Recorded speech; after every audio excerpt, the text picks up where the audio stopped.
당장 목마르다고 해서 가짜 약장수가 파는 가짜 사이다 먹으면 식중독 걸려요. 국가의 성장, 혁신성장 방안 여기에 대해서 원희룡이 준비가 잘 돼 있다는 그것으로 이길 겁니다. 처음으로 내 집 마련하는 국민 무주택자에게는 국가가 절반을 투자를 해주자. 평생 자기 부담 반만 한 상태에서 30년 국채에 대한 최소한의 이자만 내면서 그냥 살 수 있는 거죠.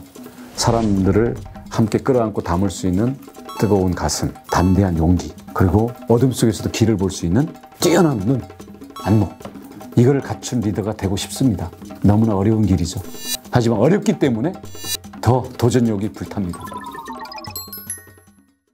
그 대장동 비리는 국민들이 볼 때는 그냥 흔히 이런 비리들이 그냥 터져 나왔다가 또 시간이 지나면 사라지고 그랬던 것 중에 하나가 아닌가 이런 뭐 의례적인 생각 플러스 거기에 워낙 사건이 복잡하고 그리고 법률 용어, 부동산 용어, 금융 용어 이런 것들이 등장하고 워낙 그 단편 인물이나 그 사건의 한 조각들이 언론을 통해서 나오다 보니까 이해가 잘 안 되는 거예요. 그래서 국민들이 알아야 제대로 이재명의 실체에 대해서도 본인들이 판단을 할 거 아니겠습니까? 그래서 국민들이 알기 쉽게 그리고 뺄 건 빼고 그렇게 해서 정말 전달해야 되겠다. 그리고 다행히 제 눈에는 그게 잘 보이더라고요. 그래서 우리 캠프 내부에서 회의하던 그 내용을 가지고 쉽게 설명을 해보자. 우리 내부에서 그냥 토크처럼 하던 거를 저 그대로 올리자. 그래서 편집만 해서 바로 올린 거거든요. 예. 그래서 국민들이 그만큼 갈증을 느끼고 있다는 얘기죠. 그렇죠. 후보님께서 그냥 이거 해보자라고 해서 시작한 건가요? 제가 해보자가 아니고 우리 팀 내에서 서로 막 이걸 내서 토론을 하는데 서로 그냥 뭐 알긴 아는 것 같은데 이게 계속 해도 끝이 없어가지고 좀 이렇게 쉽고 단순하게 설명을 내가 할 테니까 그걸 아무튼 공유를 하고 다시 회의를 해보자 해서 칠판에다가 이제 제가 가급적 10분 내로 설명을 해보자라고 시작한 게 그렇게 된 거죠. 12분짜리인가 14분짜리 네. 2개가 있었죠. 네네. 저도 그거 보고 공부 많이 했습니다. 어려운 걸 쉽게 복잡한 걸 단순하게. 근데 그 이후로도 지금 그분과 설계자는 확 드러나지 않았어요. 국감에서도 마찬가지고. 그렇죠. 예. 검찰이나 이런 수사들 이런 부분들이 좀 미진하다고 보시는 거죠? 미진할 정도가 아니라 검찰 경찰은 가짜 수사고요. 영화 제목으로 얘기할게요. 끝까지 간다. 한 놈만 팬다. 네. 또 이제 특검이나 이런 쪽을 해야 된다고 보시는 거죠? 하겠습니까? 촉구는 하지만 기대하지 않습니다. 제가 특검인데요, 뭐. 저와 국민 특검인데요. 이미 구성을 했고요. 검찰에도 안 가는 제보가 저희들한테 오고 있습니다. 그걸 가지고 검찰을 수사를 촉구하고 견제할 겁니다. 제보 좀 많이 옵니까? 네. 많이 오고요. 오늘도 지금 김만배가 그 유한기라는 성남도시개발공사의 거긴 사업본부장한테 수억 원의 금품을 당시에 준 거를 저희가 공익 제보를 받아서 다 검증을 끝내고 오늘 발표를 했죠. 저희가 그 5개의 점에서 유동규를 찍었던 거고요.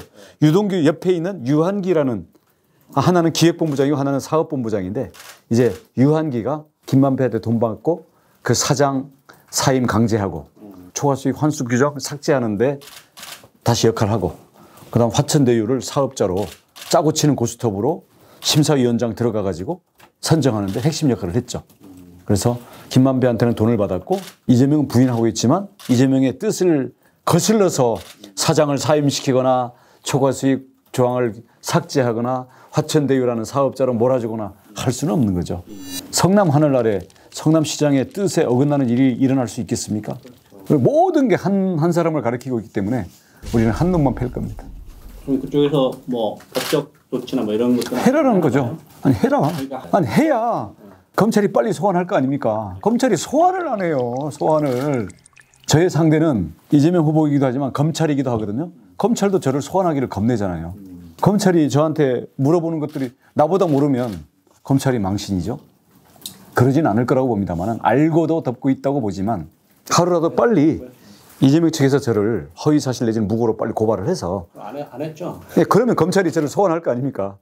제가 고발한 거에 대해서 소환을 안 하니까 저는 오늘이라도 지금이라도 모든 약속 취소하고 검찰에 출두할 용의가 있습니다. 대통령이 말을 좀 들어주세요. 대통령은 철저히 신속히 수사하라고 그랬잖아요. 왜 대통령이 말을 안 듣습니까? 저랑 문재인 대통령이랑 지금 같은 입장이에요. 신속 철저히 수사해야 된다. 대선의 가장 이슈 중에 하나는 부동산이지 않겠습니까? 네. 국가 찬스라든가 뭐 이런 여러 가지 좀 내놓으신 것 같아요. 부동산을 어떻게 보세요? 우선 가장 중요한 것은 현재 재개발, 재건축 같은 과도한 규제. 아니, 과도하다기보다는 그 맞지 않는 규제. 현실과 동떨어진 규제.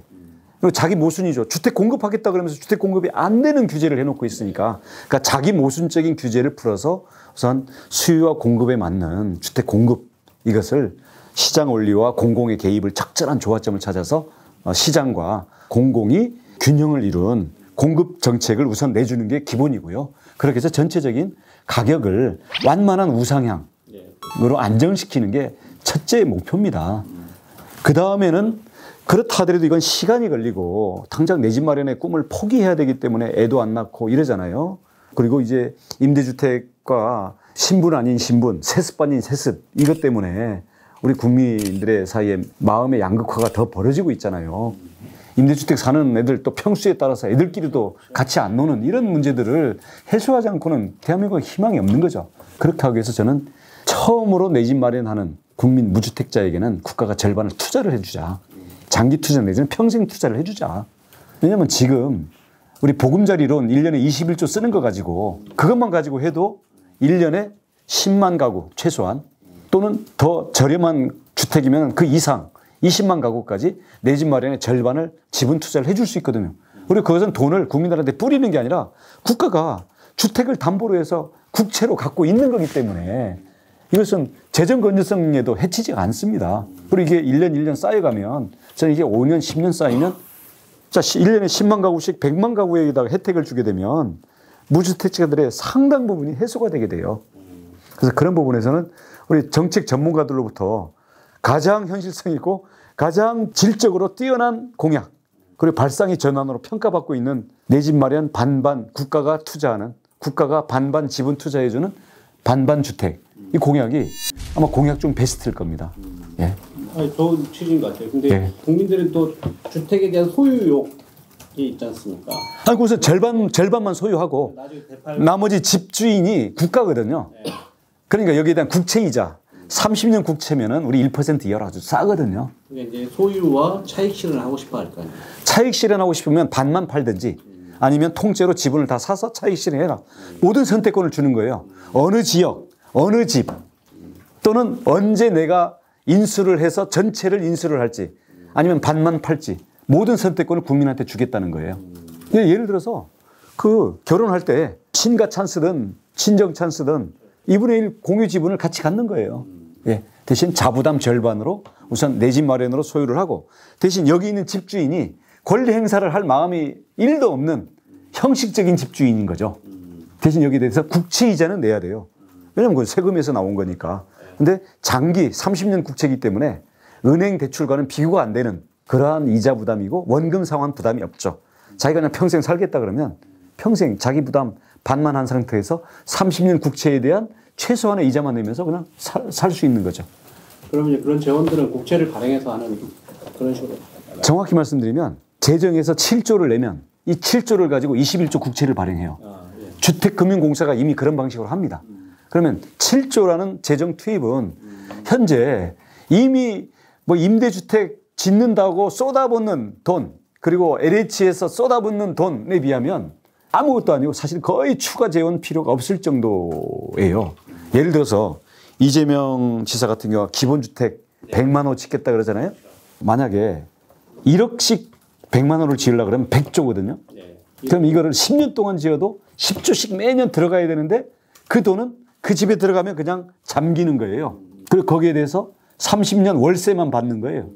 국가는 100조를 투입했는데 여기에 월세는 가장 싼 월세를 주겠다? 그래서 국가 월세 30년짜리 국가는 어마어마한 현금을 투자를 했고 여기에 대해서 어떤 수익도 없어요.